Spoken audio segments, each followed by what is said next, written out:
क्या कभी आपके मन में भी ऐसे ख्याल आए होंगे बचपन में कि जो इतने इलेक्ट्रिकल वायर्स हम देखते हैं रोड साइड लगे हुए रहते हैं, तो उसमें से करंट जाता है तो फिर किसी को करंट लगता क्यों नहीं है? या फिर उस इलेक्ट्रिक वायर की क्या कहानी है? उसकी खोज कैसी हुई होगी? तो चलिए आज शुरू करते हैं इस बारे में बातचीत करना।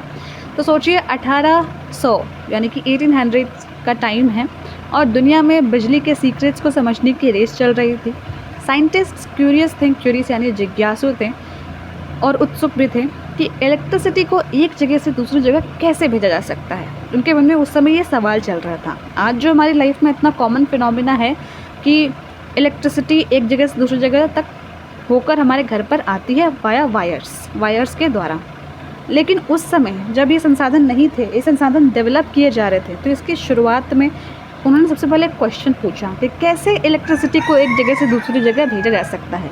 और उनके इस क्वेश्चन में को सल्यूशन मल्टीपल साइंटिस्ट ने दिया कि डेनमार्क के एक साइंटिस्ट हैंस क्रिश्चियन ऑरस्टेड ने जब एक बार एक्सपेरिमेंट किया था कि इलेक्ट्रिक करंट जब फ्लो करता है तो इलेक्ट्रिक करंट जब फ्लो कर रहा है तो पास रखी कंपास की निडल मूव करने लगती है। तो इस डिस्कवरी ने सबको शॉक कर दिया था कि इलेक्ट्रिसिटी मूव भी कर सकती है। क्योंकि वो कंपास में थोड़ा डिफ्लेक्शन मूवमेंट हुआ। किसके इफेक्ट से? इलेक्ट्रिक करंट के मैग्नेटिक इफेक्ट से, इसलिए कंपास मूव हुआ।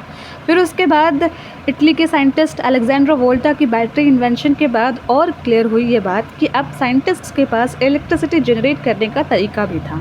फिर एक और ब्रिलियंट साइंटिस्ट आए माइकल फैराडे, और उन्होंने एक्सपेरिमेंट्स करके समझाया कि इलेक्ट्रिक करंट को एक जगह से दूसरी जगह भेजा जा सकता है, उसको इंग्लिश में कंडक्ट बोलते हैं कि इलेक्ट्रिसिटी कंडक्ट करना।